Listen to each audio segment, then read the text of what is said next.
Isaiah chapter 42, verse 8 says, I am the Lord. That is my name. I will not yield my glory to another or my praise to idols. In Isaiah, they're dealing with this idol worship again, and God lays it out really flat to Isaiah. Says, I'm God. I'm Jehovah. And I deserve all praise, and I am not going to yield my praise to anyone else. I'm not going to allow my praise to be taken by anyone else. What that means is that he is going to pursue with a righteous jealousy that which is his. And he's going to fight with a righteous jealousy for that which is his. You say, well, that's interesting, Jack, but what does it really mean? What it means is this. If we're not willing to give God full allegiance and honor with our life, we should not expect his blessings in our life either. If we're not willing, we cannot expect God to bless where God is not honored. And I know we read this passage and we think, wow, those crazy Israelites, they were going around, they were offering sacrifices to a statue. How crazy is that? Or, they were chasing after all these false gods. That's just insane. We would never do that. We do that all the time.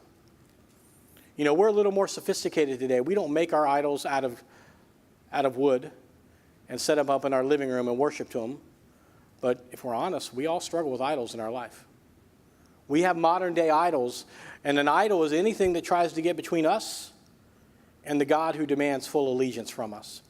So I want to just think about some of the things that might be our idols. We talk a lot. We live in a culture that is materialistic. The joke is in our culture, he who dies with the most toys wins. I say he who dies with the most toys is still dead. But here's the thing. We chase after money. And we put money in the first place in our life.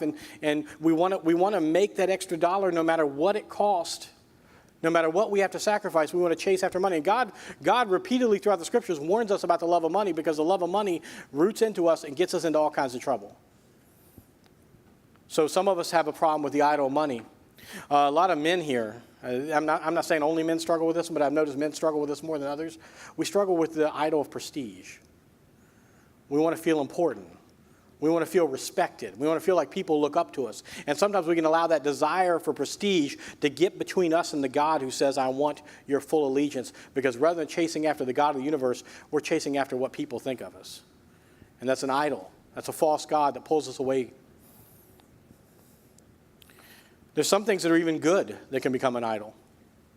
I'm going to tell you one of the idols I've struggled with in my life, and I think a lot of Christians struggle with. We can struggle with the idol of family. Now, some of y'all are thinking that I'm crazy right now. We want to make sure that we want to, first off, let me make something very clear. The relationship between a husband and a wife is the most important relationship on earth. Okay, it's the most important human relationship you have, and you should guard it against everything else. And second behind that is the relationship between you and your kids, and you should guard it above everything else, except your relationship with God.